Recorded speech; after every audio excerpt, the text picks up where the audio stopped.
This week, I learned something from a 90-year-old layperson. You say, well, Pastor, you were a pastor for 40 years and in the business world and made the vice president. What in the world could you have learned? And most important of all, what I learned was extremely valuable spiritually. Here's what happened. I was in a Bible study with just a few men.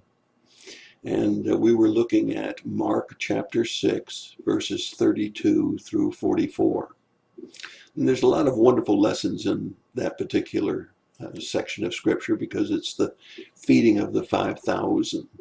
It's also found in Matthew, and it's found in Luke, and it's found in John, which is a little unusual to find it in all four Gospels.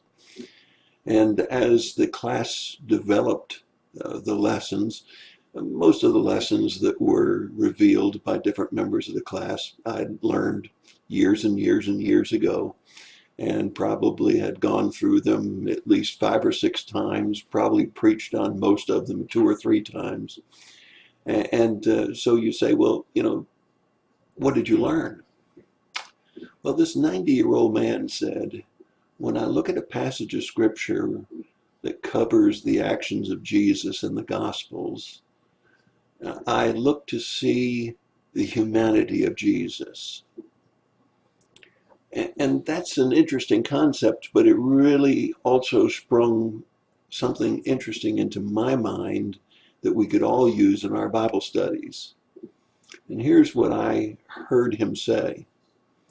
I heard him say, when we look at a passage of Scripture where Jesus is involved, we should look at his humanity as well as his divinity, his supernatural powers. And immediately my mind went to work and I said, every time I study a passage about Jesus, I need to make 2 columns and ask myself, as a man, what can I do that Jesus did? And as a man, what could I not do that Jesus did? The result was quite astounding as I worked through Mark chapter 6. You may want to look at it and see if I'm not right. But I found that there were 7 things that Jesus did that I should and could do as a man. And only 2 things that Jesus did which I couldn't do because I'm not God. Now let me say that again. There were 7 things that I could do as a man that Jesus did. But there were only 2 things that I couldn't do, which he did because he was God. So let me show those to you. In verse 34, he had compassion. I can have compassion. He saw them as a sheep without a shepherd. That was what caused his compassion. He taught them. I can teach. He showed logic and was able to force them to look at their situation so that they would learn. I can do that. So can you. In verses 30, that's in verse 38, in verse 40, 39 and 40, he showed organization and leadership. I can do that. So can you. Organization and leadership. In verse 41, he prayed and gave thanks. We can do that. In verse of the parallel passages found in Matthew and found in John, he showed some other things. He showed that he could test the disciples. We can do that. When we teach and when we're raising our families, we can test them in their faith and in their understanding of spiritual things. And then finally, and most importantly, to me at least, in John chapter 6, verse 12, he had them take up all of the scraps so that nothing would be wasted. That's stewardship, that nothing be wasted. And I think that he showed that we can do the same thing. We can be very careful about our stewardship so that things aren't wasted. Now that's 7 things that Jesus did that any man or any woman can do. What were the 2 things that he did that we can't do?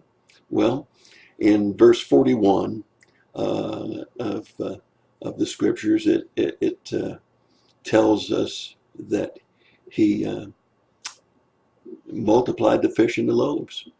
I can't do that, but I can be a good steward of the fish and the loaves. And the other one is found in Matthew 14 in the parallel passage 14:14.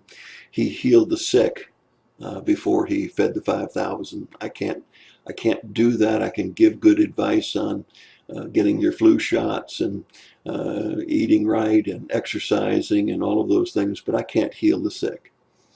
Now, maybe if I pray a prayer of faith, God will honor it and heal the sick, but it's not me healing the sick, it's He that's healing the sick. So there you are.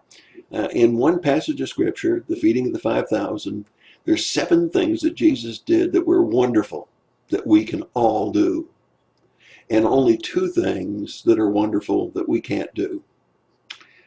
A 70-year-old man, a 90-year-old man taught a 40-year seasoned preacher a new lesson. And I thanked him in class. I said, thank you. I will preach that. I will teach that because that is rich. Whenever we study a passage about Jesus, we ought to look and see what could we do that Jesus did and what can't we do because He was God and we're not. And it's really interesting because the following week's lesson is going to be from Mark chapter 7, verses 5 to 23. And guess what? As I looked at that passage in advance of that class, there's nothing that Jesus did there that we can't do. Isn't that interesting? So Jesus should be our example, and we should really work on becoming more and more like Jesus because there's more and more we can do. And that's your thought for the day. God bless you. Have a great day.